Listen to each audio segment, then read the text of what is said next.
बिस्मिल्लाहिर्रहमानिर्रहीम अस्सलाम वालेकुम नाज़रीन। मैं हूं आपका मेज़बान दानिश अंसारी और आप देख रहे हैं मेरा YouTube channel Danish Ansari official. नाज़रीन, आज हम बात करेंगे मलिक महबूब साहब से। आप सबके फेवरेट हैं, मशहूर एस्ट्रोलॉजर हैं। अस्सलाम वालेकुम मलिक साहब, कैसे हैं आप?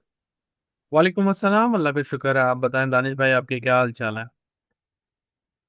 अल्हम्दुलिल्लाह मलिक साहब, मैं भी ठीक हूँ। मलिक साहब, इंपॉर्टेंट खबर है। अमरीकी खुफिया काम ने ये इंकशाफ किया है कि ईरानी फौजी ताकत अमरीकी दावों से ज़्यादा ताकतवर है, बरकरार है। सर, इसका मतलब ये है कि ईरान एक बहुत बड़ी ताकत है, एक बहुत बड़ा थ्रेट है, अमेरिका के लिए भी, इसराइल के लिए भी। मैं ये जानना चाहता हूँ कि आइंदा आने वाले महीनों में, सालों में, क्या ईरान पॉसिबली कोई बड़ा नुकसान पहुंचा सकता है इकोनॉमी को, अमेरिका की या इसराइल को? कोई ऐसा नुकसान, ऐसा डेंट पहुंचा सकता है जो आप देख रहे हो, जो आपने अभी हमारे साथ शेयर ना किया हो? ऐसी कोई चीज देखते हैं आप? देखिए, मैं समझता हूं कि मैंने आपको पहले भी अपनी प्रिडिक्शन दी थी। जब ये मुज़ाकरात की बातें हो रही थी, जंग चल रही थी, मैंने आपको कहा था कि जून ऑनवर्ड ईरान मिडिल ईस्ट का बादशाह होगा। आपको अगर याद हो, ये मेरा अल्फाज है। बिल्कुल। उसकी कोई बिल्कुल। ना कोई वजूहात हैं जिसकी वजह से मैंने आपको ये कहा है। स्पेशली जो उनकी जुपिटर की दशा चल रही है, वो उनको बहुत सपोर्ट करने वाली है। तो देखें, प्रॉब्लम्स तो वो बहुत ज्यादा बनाएंगे, अभी जून आने दें। उसके बाद उनके नए रूल्स रेगुलेशन। अच्छा, कभी कभी ये भी होता है, एक बात आपको मैं और भी बड़ी इंपॉर्टेंट बताऊं। हम लोग जब मेजर प्लैनेट को कैलकुलेट कर रहे होते हैं, तो उसका फॉर्मूला ऐसे होता है कि एक महीना पहले और एक महीने बाद तक उस प्लैनेट के आने और जाने के असरात रहते हैं। मतलब कैंसर में अभी जुपिटर एंटर नहीं हुआ, लेकिन वो जुपिटर एंटर होगा जून के फर्स्ट वीक में। तो आप ये एक्सपेक्ट करें कि ईरान को उस जुपिटर के, बल्कि ईरान क्या, पूरी दुनिया को जुपिटर के इफेक्ट तकरीबन एक महीने पहले से ही मिलने चले शुरू हो जाएंगे। तो मे बी पॉसिबल, मैं आपको जून बोल रहा हूँ, मे बी पॉसिबल मई के मिड में, मई के बिल्कुल आखिरी की 2 हफ्तों में ईरान कोई नई पॉलिसी ले आए। ऐसी पॉलिसी जो दुनिया को हैरान कर दे। वैसे तो सुनने में ये आ रहा है उन्होंने टोल टैक्स वगैरह लगाने शुरू कर दिए। और अगर ये चीजें यहाँ पे नहीं रुकेंगी तो ईरान, मुझे तो बहुत ज्यादा नए रूल्स रेगुलेशन लाते हुए दिख रहा है। और वो बड़े सख्त होंगे, ये भी याद रखिएगा। कोई लोगों को डाइजेस्ट करना या दुनिया को डाइजेस्ट करना आसान नहीं होगा। Okay sir. अच्छा सर, एक और इम्पोर्टेंट खबर ये है कि जब से ईरान के साथ अमेरिका की जंग हुई है, डोनाल्ड ट्रंप ने यूरोप मुखालिफ बयान दिए हैं। अब ये खबर सामने आई है कि 46% यूरोपीय शहरियों ने अमेरिका को चीन से बड़ा खतरा करार दे दिया है। यानी कि वो कह रहे हैं कि चीन कदरे बेहतर है अमेरिका से। और डोनाल्ड ट्रंप ने बड़े खतरनाक बयान दिए हैं नेटो के हवाले से भी, और वो कह रहे हैं कि हम नेटो से इरादा भी हो जाएंगे। सर, आप क्या देख रहे हैं? इतना बड़ा जियो पॉलिटिकल शिफ्ट है, अगर ये हो जाता है, नेटो जो है चीन के साथ खड़ा हो जाता है आने आने वाले दिनों में, इसके दुनिया पे क्या असरात होंगे? जाहिर है इस शिफ्ट के असरात तो कुछ ना कुछ तो होंगे। आप क्या असरात देख रहे हैं? देखिए दानिश भाई, आपको एक बात बताता हूँ। दुनिया का जब पासा पलटना होता है, या किसी इंसान का या किसी मुल्क का, तो उसके असरात पहले से इंडिकेट करते हैं। ये बात मैं इसलिए नहीं कह रहा हूँ क्योंकि दुनिया या यूरोपियन ममालिक चाइना को अब प्रेफर कर रहा है। ये अल्टीमेटली एक शिफ्ट है, ग्लोबल शिफ्ट है, जिसमें सुपर पावर शिफ्ट होगी। लेकिन अगर आप ये सोचते हैं ये रातों रात या महीने के अंदर हो जाएगी, ऐसा नहीं है। इसमें टाइम लगेगा, but that is definitely happening. ये हो रहा है, और होके कंप्लीट होके फिर ही दुनिया में सुकून आएगा। और मैं बहुत सी वीलॉग में आपको बार बार बता चुका हूं कि अगर आप ये समझ रहे हैं कि ये जंग बंद हो जाती है, ये पीस आ जाता है, तो सब अच्छा हो जाएगा, तो ये आप, मेरे ख्याल से आप इस ख्वाब ख्याली से बाहर आ जाए। क्योंकि ऐसा बज़ाहिर मुझे सितारों की रोशनी में नजर नहीं आ रहा। स्पेशली जो मेजर प्लैनेट जब अपना साइकिल कंप्लीट करेंगे, इस सैटर्न जैसे टॉरस में जब जाएगा, तो टॉरस तकरीबन, सैटर्न टॉरस में जब ट्रांजिट कर रहा होगा, तो 2030 का टाइम चल रहा होगा, 30 मिडल।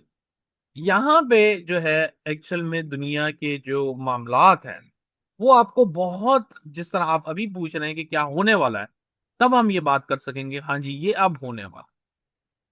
तो अभी बिल्कुल इसमें सर, टाइम ऐसे है। ही है एक। Okay sir, okay. सर, खबर यह है कि अमेरिकी फौज ने बहरे हिंद में कार्रवाई की है और ईरानी तेल ले जाने वाला एक और जहाज तहवीर में ले लिया है। इससे पहले भी अमेरिका ने एक जहाज जो है ईरान का कब्जे में लिया था, जबकि दूसरी तरफ ईरान ने भी दो बहरी जहाज जो है कब्जे में ले लिए हैं। और डोनाल्ड ट्रंप का इस दरमियान एक बयान आया है।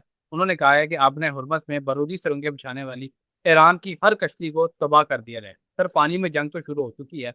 लेकिन इसका अंजाम क्या होगा?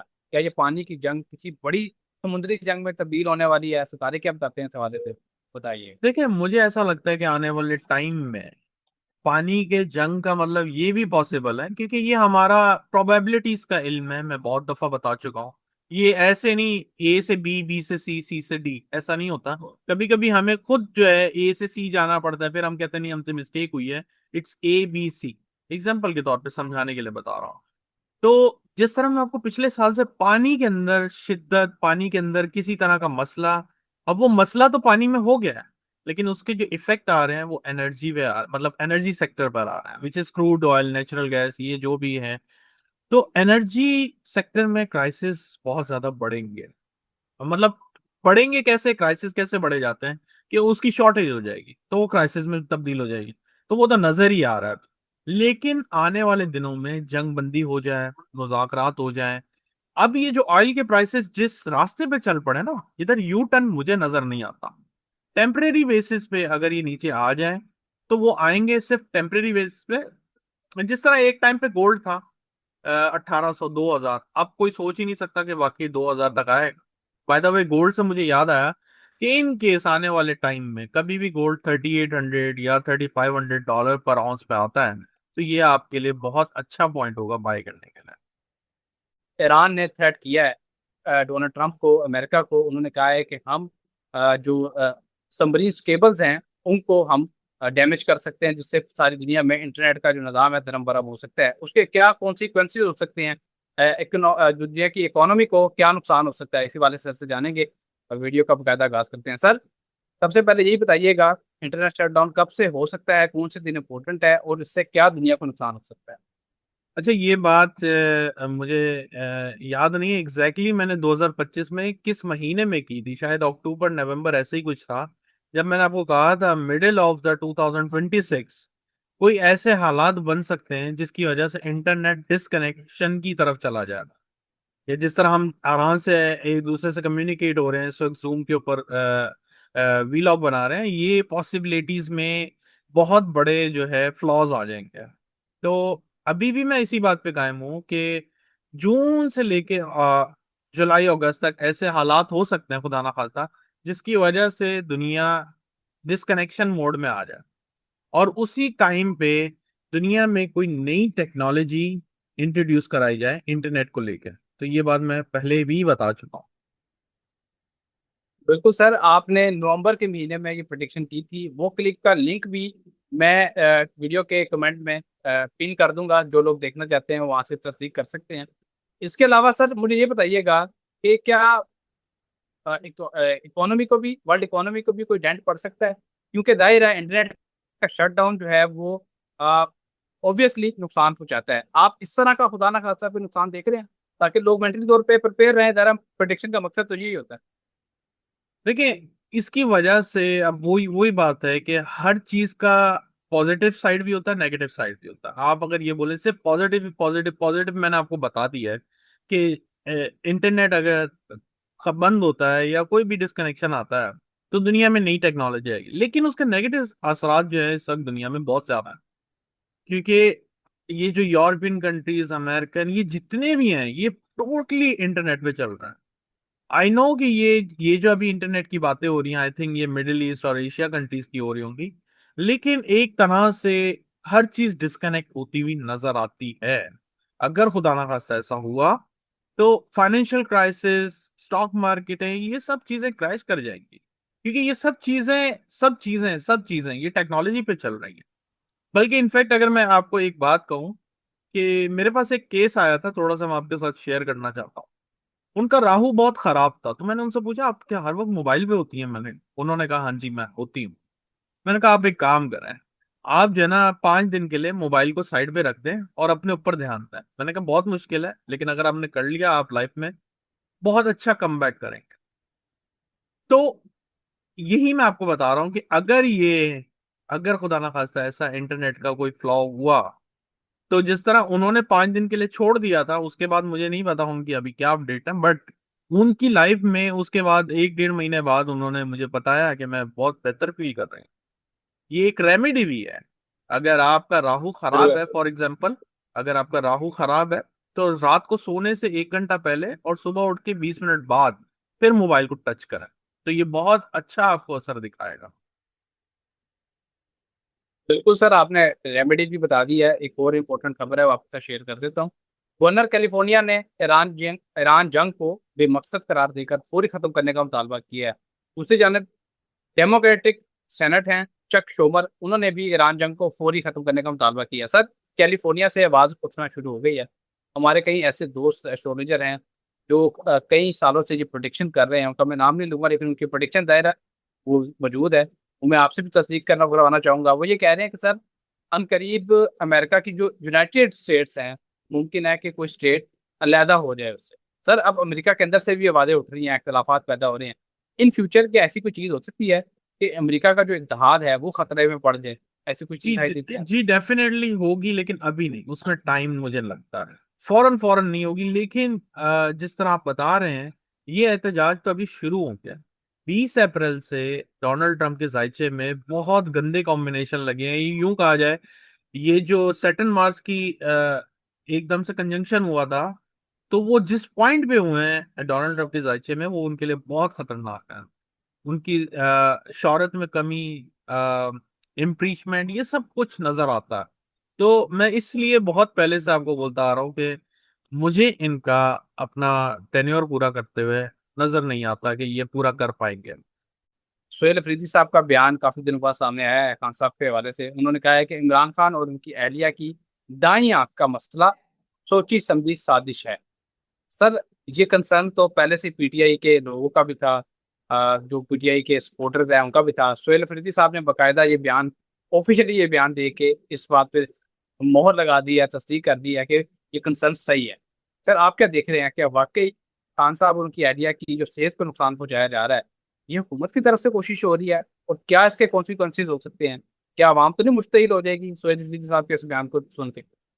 यार, आवाम तो मेरे ख्याल से अब भूल गई है खान साहब को। स्पेशली ये जो हालात बने हैं, ये वाकयात जो हैं, महंगाई है, इसमें अगर मैं आपको सच बात कहूं तो हर किसी को अपने ही पड़ा हुआ है। सीधी सी बात है। तो इमरान खान का और उनकी वाइफ का जो चार्ट है, दोनों ही मेरे पास नहीं है, और मैंने बहुत कोशिश की कि समहाउ उनके ऊपर काम किया जाए। लेकिन जैसे मैंने कहा है कि ये बहुत टाइम कंज्यूमिंग काम है, और अगर ये सही डिटेल्स नहीं हो तो ये यूं समझे कि आप हवा में तीर चला रहे हैं। तो उस पर तो मैंने बात करना बंद कर दी। जहां तक रही हुकूमत की बात, तो मैं आपको बता चुका हूँ कि हुकूमत के लिए आने वाले महीने बहुत टफ है। चाहे वो पीटीआई की वजह से हो, चाहे अवाम की वजह से हो, चाहे इंटरनल पॉलिटिक्स की वजह से हो, चाहे वो आपके महंगाई की वजह से हो, आने वाले महीने बड़े डिसाइसिव होंगे हुकूमत के लिए, ये बात याद रखिएगा। नो डाउट खारजा पॉलिसी में बहुत वाह हो रही है, लेकिन जो चीजें नजर आ रही हैं वो जरा डिफिकल्ट है सितारों की रोशनी में। और मैं आपको बता चुका हूँ कि मैं एस्ट्रोलॉजी फॉलो करता हूँ, ना कि ग्राउंड रियलिटी। बिल्कुल सर, ऐसा ही है। और सर, आपकी इस प्रोडिक्शन को सपोर्ट करने वाली मेरे पास खबर भी मौजूद है। तरीके साहब ने 2 मई को मीनार पाकिस्तान पर जलसा करने का ऐलान किया। सर, मीनार पाकिस्तान में ही जलसा हुआ था जिसने पीटीआई को रिवाइव किया था और पीटीआई में एक नई जान फूंकी थी। और वो कौन सा जलसा था, लोग जानते हैं, सुनने वाले जानते हैं कि मैं किस जलसे की बात कर रहा हूँ। सर, अब 2 मई को एक मरतबा फिर मीनार पाकिस्तान में जलसा हो रहा है। कितना बड़ा जलसा हो सकता है? क्या यहीं से पीटीआई का रिवाइवल शुरू हो सकेगा? 2 मई का दिन आपको ठीक लगता है? इस हवाले से लास्ट प्रोडिक्शन डेफिनेटली। जी डेफिनेटली। मई में मेरे ख्याल से मैंने आपको कल या परसों ही बताया था कि अप्रैल के एंड और मई में मुझे एक ऐसा मौका दिख रहा है जिसमें पीटीआई बाउंस बैक करेगी। और ये अगर बाउंस बैक कर गई, तो ये बहुत अच्छी टफ कंपटीशन आने वाले दिनों में देने वाली है हुकूमत को, बहुत बड़े चैलेंजेस खड़े करेगी। और ये फिर से जिस तरह से एक जमाने में पीटीआई का बहुत ज्यादा अ, कहा जाए कि दबदबा था पूरी उसके ऊपर पाकिस्तान पे, जिस तरह से चांसेस नजर आ रहे हैं मुझे। ओके सर, बहुत शुक्रिया सर, आपने अपने कीमती वक्त में से कुछ वक्त निकाला, इतनी ज़बरदस्त प्रोडिक्शंस मालूमात हमारे साथ शेयर की। इंशाल्लाह नेक्स्ट प्रोग्राम में ऐसे ही दिलचस्प टॉपिक के साथ दोबारा पेश होंगे। अगली वीडियो तक के लिए मुझे और मलिक महबूब साहब को इजाज़त दीजिए। अल्लाह हाफ़िज़।